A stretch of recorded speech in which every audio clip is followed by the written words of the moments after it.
Bonjour et bienvenue sur la chaîne Comprendre la comptabilité et la finance.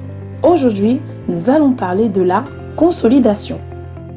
Alors, vous me demanderez certainement, mais qu'est-ce que la consolidation? La consolidation va consister à établir les états financiers d'un groupe de sociétés. Alors, dans quel cas nous pouvons parler de groupe de sociétés? Nous pouvons parler de groupe que si à la tête d'une société mère qu'on appelle société consolidante ou de consolidation et qui détient des participations dans d'autres sociétés. Les sociétés d'un groupe ou du groupe sont des sociétés indépendantes qui ont la personnalité morale et qui fournissent des comptes individuels. Vous me demanderez certainement en quoi la consolidation intervient dans ce cas de figure. Le but de la consolidation, c'est de reprendre ces comptes individuels et clôturés par chaque société afin d'avoir une vision globale de la situation judiciaire, économique, financière du groupe. Et si l'on se penche maintenant sur les bases légales et réglementaires de la consolidation. En se penchant sur les bases légales et réglementaires, il existe un cadre juridique qui va nous montrer quels sont les groupes qui doivent présenter des comptes consolidés. Selon l'article 233-16 du Code de commerce, les sociétés commerciales qui exercent directement un contrôle exclusif ou contrôle conjoint sur une ou plusieurs entreprises doivent présenter des comptes consolidés. Nous allons étudier ces différentes notions de contrôle exclusif ou contrôle conjoint.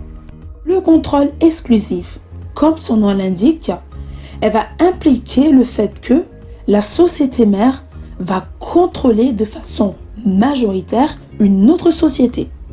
Alors en ce qui concerne le contrôle conjoint, on va plutôt se baser sur un contrôle qui est plutôt partagé entre la société mère et d'autres sociétés. Ici, nous nous attardons sur l'organisation pratique de la consolidation. On ne peut faire des comptes consolidés que lorsque les sociétés du groupe ont présenté leurs comptes individuels. Cette organisation se présente en 4 étapes. La première étape va consister à étudier les travaux préparatoires. La deuxième étape, nous allons parler des opérations de retraitement. La troisième étape va introduire les opérations de consolidation proprement dites. Et enfin, la quatrième étape va nous mettre en place la présentation des comptes consolidés. Les 4 étapes que je viens d'énoncer, je vais les étudier dans une prochaine vidéo. Nous attaquons avec la notion de périmètre de consolidation. Déterminer le périmètre de consolidation signifie qu'il faut mettre en avant les sociétés consolidables et les sociétés hors périmètre. Dans les 2 référentiels que je viens de citer, l'entreprise consolidante, c'est celle qui contrôle exclusivement ou conjointement d'autres entreprises. Dans la détermination du périmètre de consolidation, il existe des exclusions qui sont prévues par des textes de loi. Nous pouvons parler ici de l'acquisition de titres en vue d'une cession ultérieure.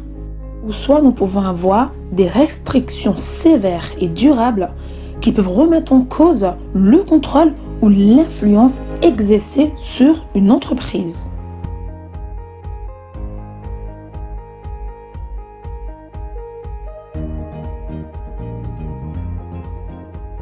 Et c'est la fin de ce tutoriel. Dans le prochain tutoriel, nous allons expliquer l'organisation pratique de la consolidation, ce qui va nous amener à expliquer les 4 grandes étapes à respecter.